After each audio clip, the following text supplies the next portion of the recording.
And welcome to Customer Questions Answered on MotorScribes. In this video, we're going to be talking about the questions that we've gotten from customers about the Honda Elevate. The world premiere was held recently and in Delhi, and we finally have it out for a drive. We've taken it for a spin, and we've also been having a lot of questions flowing in about this new SUV coming in from Honda. So I'm going to jump right in, and I've boiled it down to the key questions that a lot of customers have asked.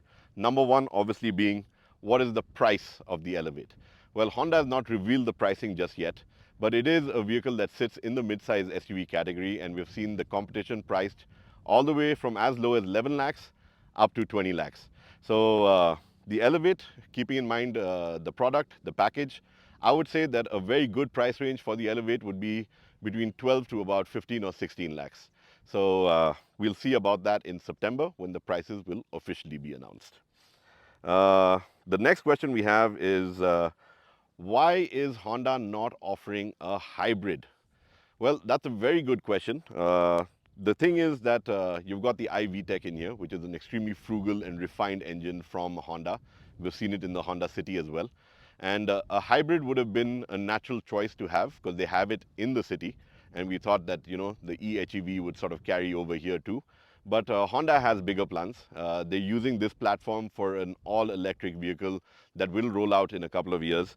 And I think they're going to skip the hybrid and move straight to electric when it comes to their SUV lineup that they're looking at in the country. So no hybrid currently, but you do get a great petrol engine. Which brings me to the next big question, which is all about mileage. So as I mentioned, it does come with the 1.5 liter iVTEC engine. It delivers 121 PS of power, 145 Newton meters of torque, and it comes with a CVT transmission as well as a 6-speed manual. Now, the CVT delivers a little over 16 kilometers to the liter, while the manual delivers a little over 15 kilometers to the liter. So those are the industry tested numbers, the company tested ones by ARAI. In the real world condition, we can expect the numbers to drop a little bit, but those are the mileage figures that Honda is going with right now.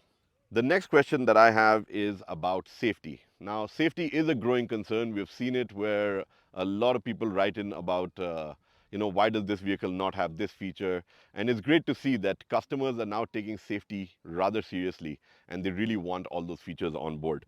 So when it comes to safety with the Elevate, there's a lot going for it.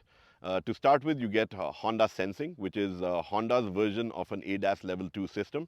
And unlike other systems that use radar-based guidance, this uses a single wide-angle camera up front, which is able to do all the tricks of the trade, which include your lane keep assist, lane departure warning, collision mitigation, and all those features that you get with ADAS Level 2. Having said that, for additional safety, you've got auto-adjusting headlamps. So they automatically dim the light with oncoming traffic, or even if there's a slower car in front of you and you're pulling up behind it on the highway, the lights will automatically dip, which is again an added safety feature out there. The build of the Elevate is outstanding. So Honda has actually crash tested it themselves, and they've done it to parameters that are higher than current global testing norms. So when it does go through a crash test, you can expect it to score big numbers. I would say that if they have tick marked all the right boxes, we're talking about a 5-star rating for this product, and I would love to see that. But I will not promise it because I will wait for the testing to happen to see what the actual number is. But what we do know is that Honda has built it to be extremely safe, a nice rigid body, and you also get Honda sensing technology on board, which adds that extra layer of safety. And for my last question, how does the Elevate stack up against the competition? Now, to answer this, I need both my hands, but because we're going to count off the competition in this segment. So we're talking about the Skoda Kushaq, the Volkswagen Taygun, the Toyota Hyryder, the Nexa Grand Vitara, the MG Aster. Then you've got the upcoming Citroën C3 Aircross SUV. You also have, I know I'm missing a couple over here. We've got the Kia Seltos, the Hyundai Creta. So, we're already up to 8. This would be the 9th possibility coming out in this segment. So it is a crowded mid-size segment SUV space. The market is growing. Everybody is seeing great numbers coming out of this market. And I think what we have seen being demonstrated is that different versions work.